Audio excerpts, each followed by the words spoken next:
Okay, अब क्या करेंगे ना, हमारा जो प्रोडक्ट लिस्ट पेज है, हमने ऑलरेडी एक कंपोनेंट बनाया हुआ है। कौन सा? प्रोडक्ट का एक छोटा सा जो पार्ट होता है वो वाला कंपोनेंट, ठीक है। प्रोडक्ट आइटम कंपोनेंट बनाया हुआ है, तो हम प्रोडक्ट लिस्ट पेज बनाएंगे। प्रोडक्ट लिस्ट में क्या होता है, मल्टीपल आइटम्स होती हैं, राइट। तो एक तो लिस्ट हम रेंडर करेंगे, उसके अंदर ये जो आइटम का कंपोनेंट है उसको रीयूज करके रेंडर करते रहेंगे। अब कैसे रीयूज कर सकते हैं वो देखेंगे, ठीक है। तो कहाँ जाते हैं अभी, एक नया पेज बनाते हैं। पेज का क्या नाम रखेंगे? Product list, product list dot GSX. ठीक है। हाँ, अब प्रोडक्ट लिस्ट कैसी होती है, ऐसे ग्रिड में रहती है, ठीक है। अभी ग्रिड में उसको कैसे रखेंगे, वो छोटा सा सीएसएस लिखेंगे, उससे ग्रिड हो जाएगा।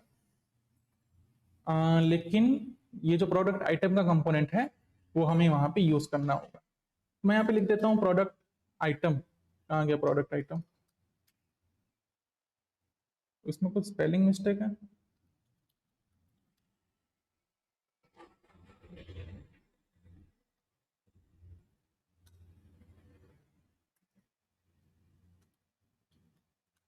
Import product item from dot dot slash, ठीक है। हमें यहाँ पे एक डायरेक्टरी ऊपर जाना है तो हमने डॉट डॉट स्लैश यूज किया,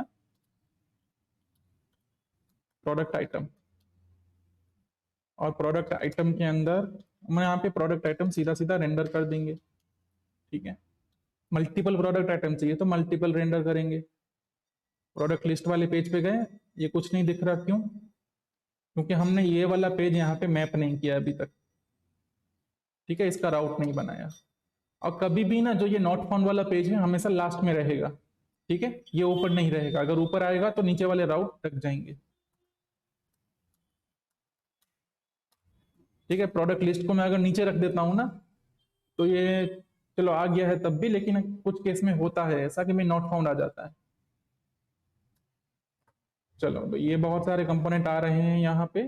प्रोडक्ट लिस्ट में जाता हूँ फिर से, और प्रोडक्ट आइटम, ठीक है। मैं यहाँ पे क्या करता हूँ, अपना खुद का एक डिव लगा देता हूँ, उसके अंदर प्रोडक्ट आइटम लगाएंगे। इससे मैं क्या करूंगा, अपनी सीएसएस जो है वो हैंडल कर पाऊंगा यहीं पे। तो पहली चीज मैं करूंगा, इसको बना दूंगा डिस्प्ले फ्लैग्स,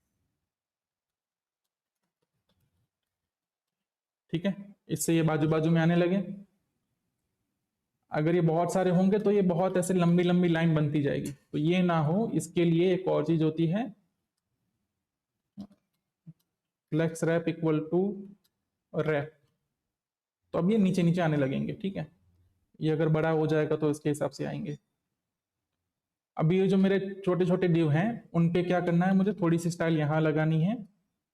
ये भी पैडिंग लगा दो थोड़ी सी, ठीक है। पैडिंग इक्वल टू 5px, थोड़ा स्पेस आ जाए बीच में, 10 रख देते हैं, ठीक है। हाँ, ये इसी एक में लगी है, इसको सारे में लगानी है अपने को।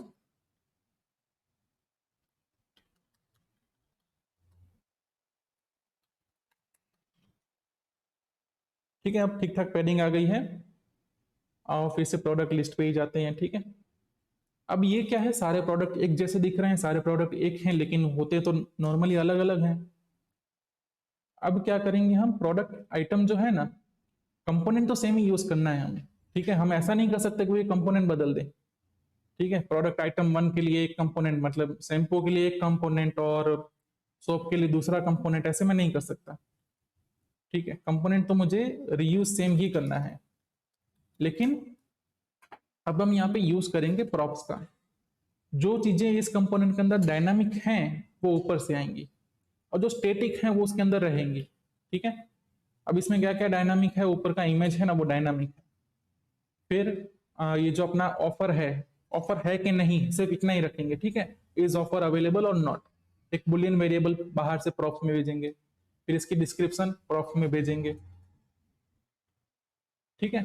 इतनी चीजें हम क्या करेंगे, प्रॉप्स से भेजेंगे, ताकि सारी चीजें अलग अलग दिखने लगे। तो मैं यहाँ पे थोड़ी सी चीजें डिफाइन कर लूंगा, जैसे कि पहली चीज क्या है, इमेज है, डिस्क्रिप्शन है, ऑफर है। तो भाई इमेज यूआरएल, ठीक है, ये यहां से भेज देता हूं मैं, इमेजेस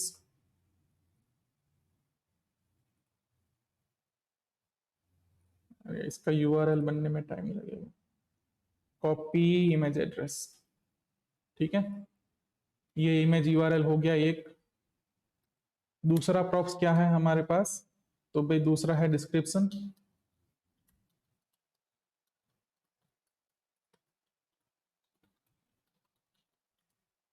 ब्यूटीफुल प्रोडक्ट। और तीसरी चीज, is offer available equal to false, ठीक है। वैसे ही ये सारे कंपोनेंट में ये वाले प्रॉप्स हमें डालने हैं और प्रॉप्स को अलग अलग कर देना है, ठीक है। मैं 3 कंपोनेंट रखता हूं फिलहाल, बाकी के कंपोनेंट हटा देता हूं ताकि बहुत ज्यादा मेहनत ना करनी पड़े। एक और इमेज यूज कर लेंगे,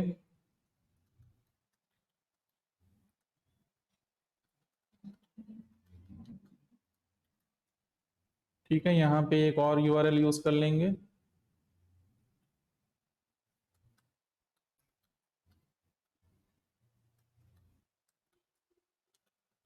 और मैं यहाँ पे क्या रखता हूँ, लास्ट वाला जो प्रोडक्ट है ना उसमें ऑफर ट्रू कर देता हूँ, सेकंड वाले प्रोडक्ट में भी ऑफर ट्रू कर देता हूँ, ओके।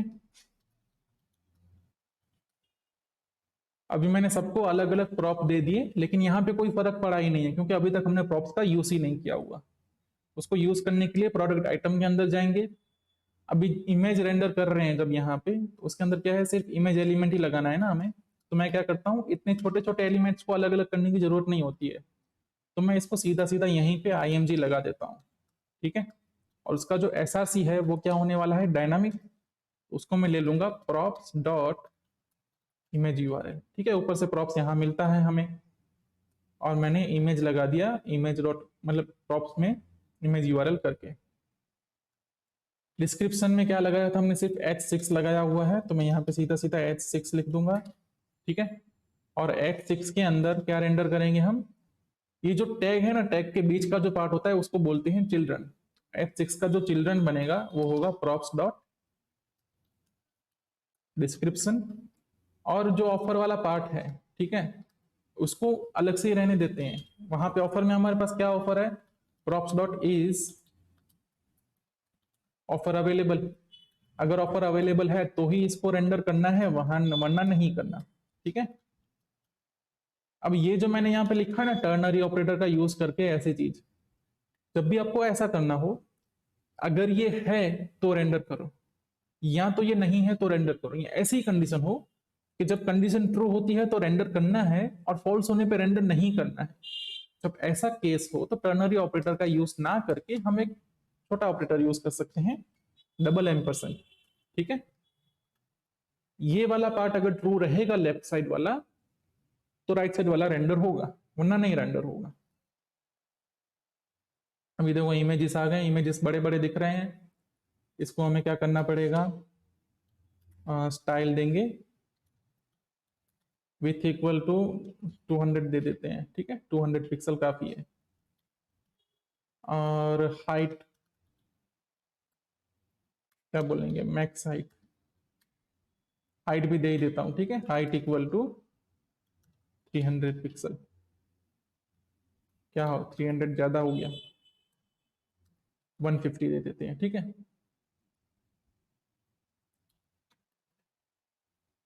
ओके, तो चलो प्रोडक्ट रेंडर होने लगे, इसको मैं 150 कर देता हूँ, थोड़ा कंडेंस हो जाएंगे, ठीक है। अब नीचे beautiful product, product with beauty, no description, ये कहाँ से आई चीजें, बाहर से। यहाँ भी ऑफर नहीं दिख रही, यहाँ पे दिख रही है, यहाँ पे दिख रही है, ठीक है।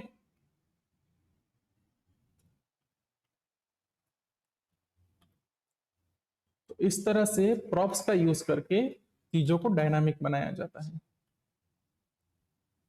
ओके, तो जो जब भी शॉपिंग कार्ट या कोई भी मान लो ई कॉमर्स की वेबसाइट है जहां पे प्रोडक्ट दिख रहे हैं, तो वहां पे होता क्या है, नॉर्मली जब पेज लोड होता है तो सर्वर से हम डेटा लेके आते हैं। डेटा में क्या आता है, एरे आता है प्रोडक्ट का, और उस एरे को यहाँ पे रेंडर करना होता है। अभी हमने क्या किया हुआ है, एक कंपोनेंट बनाया जिसको प्रॉप्स दे रहे हैं, लेकिन मैन्युअली लिख लिख के हमने प्रॉप्स को रेंडर किया है।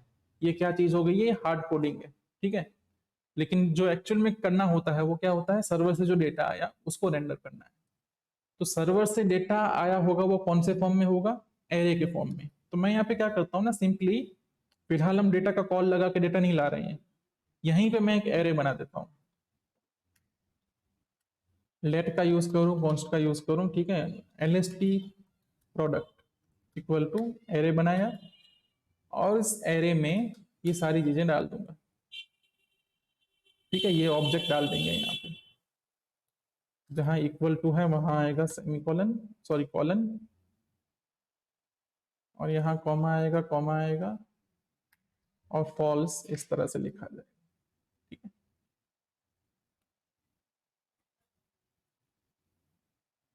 अभी ना ये मैं एरे रेंडर करूं उससे पहले जो भी बुलियन टाइप के प्रॉप्स होंगे ना, उसका क्या होगा, जब आपको उसको ट्रू देना है तब आपको सिर्फ प्रॉप्स लिखना है, और जब आपको फॉल्स देना है तो प्रॉप्स नहीं लिखना है।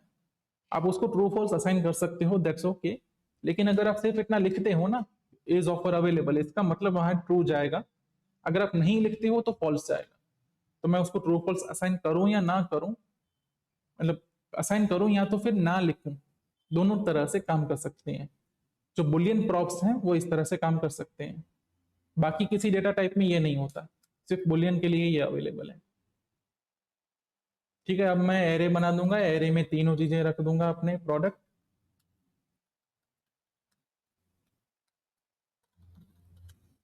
प्रोडक्ट 2 और प्रोडक्ट 3।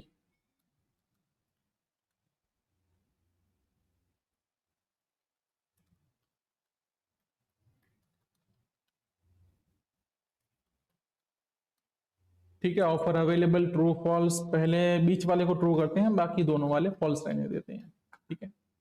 अभी हमारे पास एक एरे है और हमें चलानी है लूप, ठीक है। तो रिएक्ट में लूप चलाने के लिए हम जावास्क्रिप्ट के मैप फंक्शन का यूज करते हैं। कर्ली ब्रेसेस ओपन कर देने होते हैं, lst प्रोडक्ट लिखना है, डॉट मैप चलाना है, ठीक है।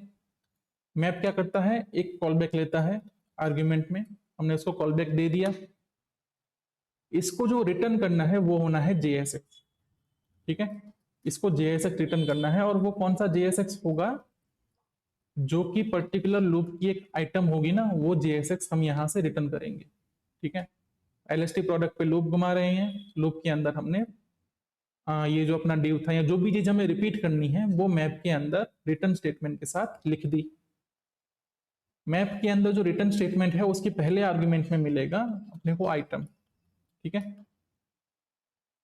आइटम मतलब पर्टिकुलर एक ऑब्जेक्ट, ओके। अभी इस आइटम को हम करेंगे यहाँ पे रेंडर, मतलब आइटम को यहाँ कर देंगे पास। तो आइटम के अंदर कौन कौन सी चीजें हैं, इमेज यूआरएल है, डिस्क्रिप्शन है, और तीसरी कौन सी चीज थी अपने पास, इज ऑफर अवेलेबल ना। अब यहाँ पे हमें is offer available equal to item dot is offer available लिख देना है। अब मैं इसको फिर से करता हूँ रिफ्रेश, तो देखो तीनों प्रोडक्ट रेंडर हो गए। यहाँ पे मैं चौथा प्रोडक्ट ऐड करता हूँ एरे के अंदर, चौथा आ जाएगा, ठीक है। अभी हमारे प्रोडक्ट हो गए हैं डायनामिक। लेकिन जब भी हम मैप का यूज कर रहे हैं ना, ये वार्निंग आएगी कि each child element should have a की प्रॉप, ठीक है। ये प्रॉब्लम आती है, एक मिनट, ठीक, बंद करे बंद।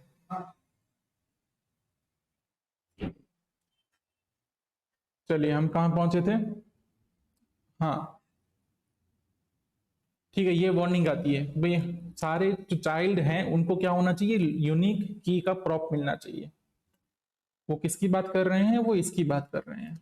मैप के अंदर जो भी पहला एलिमेंट रिटर्न हो रहा है, जो भी पहला कंपोनेंट रिटर्न हो रहा है, उसको एक की प्रॉप देना ही पड़ेगा, और उसकी वैल्यू पूरी लूप के अंदर यूनिक होनी चाहिए। अपने पास क्या है फिलहाल, यूनिक के नाम पे item dot image URL unique है फिलहाल अपने पास, ठीक है। लेकिन नॉर्मली यहाँ क्या जाएगा, आइटम डॉट आईडी जाएगा, क्योंकि आईडी हमेशा यूनिक होती है प्रोडक्ट की। ये लिख देंगे, फिर हमारे पास वार्निंग नहीं आएगी।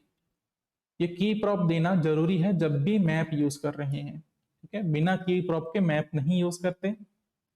और यहाँ पे एक वार्निंग आ रही है तो उस वार्निंग को हटा देते हैं। ठीक है, अब सब ग्रीन हो गया। और हमने क्या चला दिया अभी, प्रोडक्ट के ऊपर लूप घुमा के प्रोडक्ट को लिस्ट करा दिया हमने। ठीक है, अभी यहाँ पे ना ऐड टू कार्ट का बटन रखा हुआ है, उसका मतलब अलग होना चाहिए। जैसे ये जो हमारा प्रोडक्ट डिटेल वाला पेज था ना, यहाँ पे ऐड टू कार्ट किया तो हमें पता है कौन सा पेज कार्ट में डालना है, और चेकआउट पे क्लिक करेंगे तो कौन सी चीज चेकआउट में जाएगी वो पता है हमें। जब यहाँ पे कार्ट का बटन डाल रहे हैं तो क्या होना चाहिए, ये जो कार्ट का पेज है ना उसका एक स्टेट होना चाहिए, और जो जो आइटम हमने कार्ट में डाली है वो कार्ट वाले स्टेट में दिखनी चाहिए। ठीक है, ये पूरा लॉजिक हम कल देखेंगे जब हम ग्लोबल स्टेट के बारे में जानेंगे। ठीक है, अभी हमारे जो स्टेट है ना वो क्या है, लोकल स्टेट है।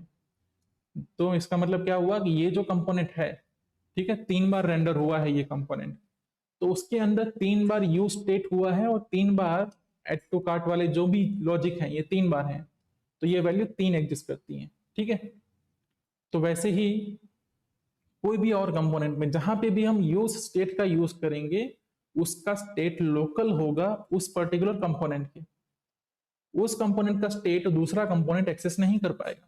ठीक है, अगर स्टेट शेयरिंग करनी है बहुत मल्टीपल कंपोनेंट्स के साथ, हमें स्टेट को शेयर करना है, एक ही ऑप्शन है, जो पेरेंट कंपोनेंट है वो चाइल्ड कंपोनेंट को स्टेट फॉरवर्ड करता रहे।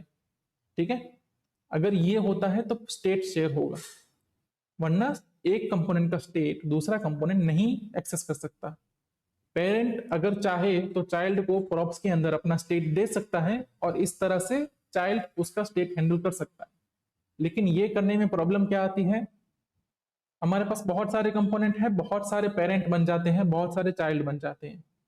ठीक है, ये जो प्रोडक्ट लिस्ट का कंपोनेंट है उसका भी कोई पेरेंट है, मतलब अगर मुझे ये यहां तक आना है इस स्टेट को, मान लो ये अगर पेरेंट में कहीं पे पड़ा है, कोई स्टेट भी यूज करना है मुझे, तो यहाँ पे मुझे पेरेंट मतलब कौन है पेरेंट सबका, root app component, app component को सारे कंपोनेंट से होते हुए यहां तक स्टेट भेजना पड़ेगा, और उसके लिए बीच में बहुत सारे प्रॉप्स वगैरह पास करने पड़ेंगे। ठीक है, तो वो ना करने के लिए क्या करते हैं, हम ग्लोबल स्टेट का यूज करते हैं, कि जहां पे एक ऐसा स्टेट बनाएंगे जो अक्रॉस द कंपोनेंट एक्सेसिबल हो।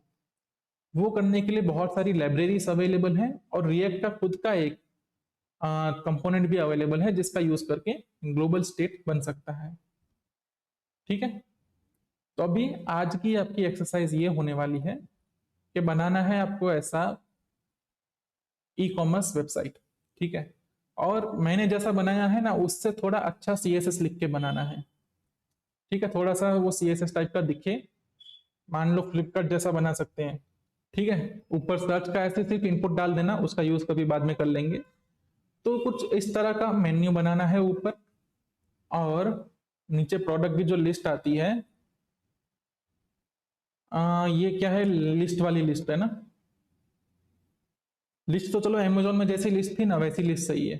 ठीक है, यहाँ तो आपने लिस्ट का कंपोनेंट ऑलरेडी बना रखा है तो वैसा लिस्ट का कंपोनेंट सही है। ठीक है, और ये जो अपने प्रोडक्ट है ना उसमें डेटा में क्या है, मैंने यहाँ पे सिर्फ डिस्क्रिप्शन ली है, आपको लेना है टाइटल। ठीक है, इज ऑफर अवेलेबल किया है हमने, उसका यूज कर लोगे आप, इमेज URL, डिस्क्रिप्शन, टाइटल और ऑफर। इसके बाद इसके बाद आता है ना प्राइस भी होता है प्रोडक्ट का। ठीक है, प्राइस होता है, फिर डिस्काउंट होता है। ठीक है, डिस्काउंट में क्या रखेंगे हम, परसेंटेज, मान लो 20% का डिस्काउंट है, तो जो प्रोडक्ट आइटम है ना उस पर चीजें होती है ना, जैसे कि ये देखो ये दिख रहा है ना, 9,999 थे, उसको वो स्ट्राइक थ्रू करके जो डिस्काउंटेड प्राइस है वो दिखती है और बाजू में डिस्काउंट दिखता है, तो ये चीज भी प्रोडक्ट आइटम में दिखा देनी है। ठीक है, और ऐसा एक लिस्ट बनाना है, उसके ऊपर मैप चला के प्रोडक्ट आइटम को रेंडर करना है। तो ये चीजें आपको करनी है आज के होमवर्क में, और जो कल का पेज था फॉर्म वाला वैलिडेशन वाला वो तो करना ही करना है। ओके, अगर बीच में प्रॉब्लम आती है या फिर कुछ बताना है आपको तो बीच में नहीं, हम शाम को ही मिलेंगे, शाम को 5 बजे के आसपास, कोई प्रॉब्लम वगैरह हो तो डिस्कस कर सकते हैं। बाकी जो नेक्स्ट लेक्चर आने वाला है ग्लोबल स्टेट का वो हम कल ही लेने वाले हैं।